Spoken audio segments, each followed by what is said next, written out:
Assalamualaikum warahmatullahi wabarakatuh. Perkenalkan, saya Adam Nugraha Dawidi, Program Studi Ilmu Administrasi Niaga dengan NPM 233521007. Di sini saya akan menjelaskan materi mengenai biaya marginal. Biaya marginal merupakan salah satu konsep fundamental dalam ekonomi mikro yang sangat penting untuk dipahami oleh perusahaan dalam membuat keputusan produksi dan penetapan harga.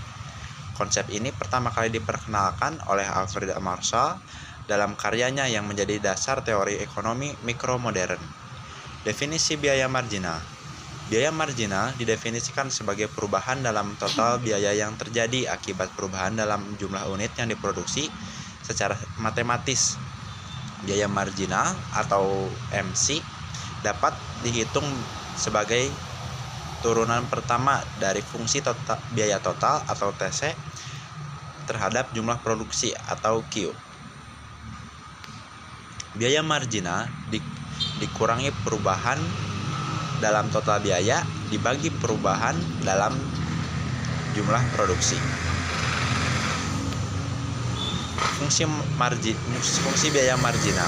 Biaya marginal berfungsi untuk menghitung biaya tambahan yang harus dikeluarkan oleh perusahaan untuk memproduksi suatu unit tambahan dari barang atau jasa. Faktor yang mempengaruhi biaya marginal: 1. Skala ekonomi, 2. Skala bisnis ekonomi, 3. Teknologi dan inovasi, 4. Harga input. Aplikasi biaya marginal dalam pengambilan keputusan produksi. Pemahaman tentang biaya marginal sangat penting dalam menentukan jumlah produksi yang optimal. Penentuan harga. Biaya marginal digunakan oleh perusahaan untuk menentukan harga yang optimal dalam pasar persaingan sempurna atau monopoli. Keputusan ekspansi dan investasi. Mengetahui biaya marginal juga membantu perusahaan dalam membuat keputusan terkait ekspansi pabrik atau investasi dalam kapasitas baru. Biaya marginal dalam jangka pendek dan jangka panjang.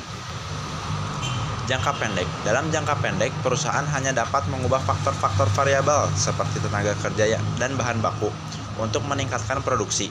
Oleh karena itu, biaya marginal akan dipengaruhi oleh kapasitas produksi terbatas dan seringkali meningkat seiring bertambahnya produksi.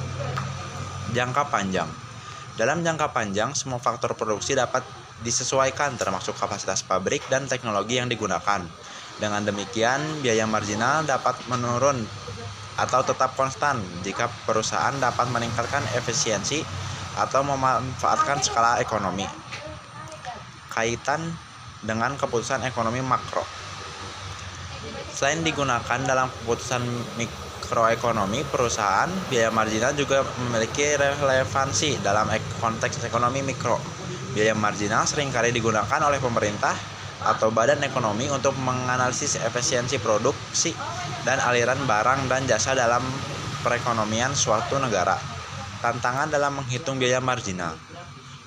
Meskipun konsep biaya marginal terkesan sederhana, dalam praktiknya, menghitung biaya marginal dapat menjadi rumit terutama di perusahaan yang menghasilkan berbagai macam produk atau jasa dengan tingkat biaya yang bervariasi. Kesimpulan, biaya marginal bukan hanya sekedar angka yang menghitung biaya tambahan untuk memproduksi suatu unit barang atau jasa. Biaya marginal mencerminkan efisiensi keputusan produksi dan keuntungan yang dapat dicapai perusahaan. Dengan memahami konsep biaya marginal, perusahaan dapat membuat keputusan yang lebih tepat dan dalam jumlah produksi, penetapan harga, dan perencanaan jangka panjang. Contoh penghitungan biaya marginal yang saya buat kurang lebih seperti ini. Yang selanjutnya akan saya bacakan di sini. Dari contoh kasus toko kue Ibu Dewi, misalnya total biaya produksi sebelum ada permintaan tambahan adalah 5 juta rupiah untuk membeli bahan baku dan membayar upah tenaga kerja. Ketika ada permintaan tambahan, ada tambahan biaya bahan baku 200.000 rupiah dan upah tenaga kerja 1 juta rupiah. Berarti ada perubahan total biaya produksi sebesar 5 juta rupiah. ditambah Rp200.000 ditambah Rp1.000.000 sama dengan Rp6.200.000. Adapun jumlah produksi yang awalnya 20 bertambah setelah adanya permintaan sebanyak 50. Jadi perubahan jumlah produksi sebesar 50 dikurangi 20 sama dengan 30. Dengan demikian biaya marginalnya adalah Rp6.200.000 dibagi 30 sama dengan Rp206.667.000. Maka demikian maksimal profit Ibu Dewi mesti menjual kue seharga lebih dari Rp206.667.000 per unit. Mungkin segitu materi yang bisa saya paparkan. Mohon maaf apabila masih banyak kekurangan. Wassalamualaikum warahmatullahi wabarakatuh.